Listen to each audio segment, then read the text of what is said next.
Trump is now just blatantly declaring that he intends to ignore the law in his continuing occupation of DC. Take a look. Your federalization of the police has a 30-day limit unless Congress acts to extend it. Are you talking to Congress about extending it, or do you believe 30 days is sufficient? Well, if it's a national emergency, we can do it without Congress, but we expect to be to Congress before Congress very quickly.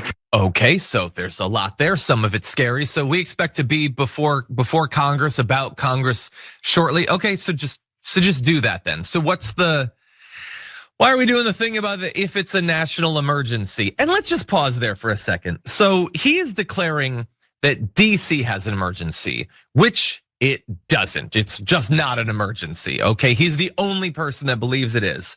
Now he's saying that the situation with crime in DC is not just an emergency for DC, for the whole country. I'm here in LA, and honestly, I'm scared out of my pants with how bad it is there. I didn't know it was threatening me and my family over here in LA, but no, evidently it does. Whether you live in the Rio Grande Valley, the suburbs of Portland, you should be way more worried about DC, because it's a problem for you too, for all of us, really. All of this is nonsense. It's none of these types of emergencies.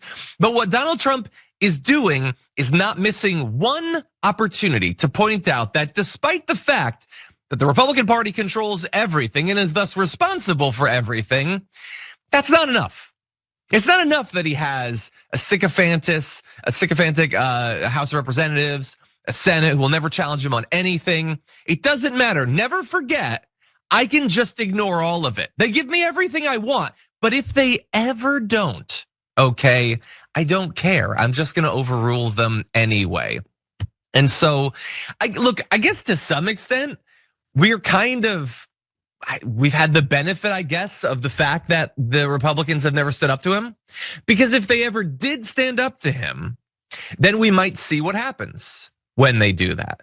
And how willing he will be to just trample over the Senate and the House. And that might come at some point, maybe after the midterms, when Donald Trump is a lame duck and they start to worry more about their political futures than continuing to have their horse tied up to the cart of a 83-year-old who's probably not long for this world. Maybe we'll find out then. But for now, he is assuring us that it's going to continue if he wants it to, and neither the House nor the Senate nor the facts are going to be an obstacle to that. And so it's also not true, by the way. I don't know if that matters anymore. The national emergency thing isn't actually true.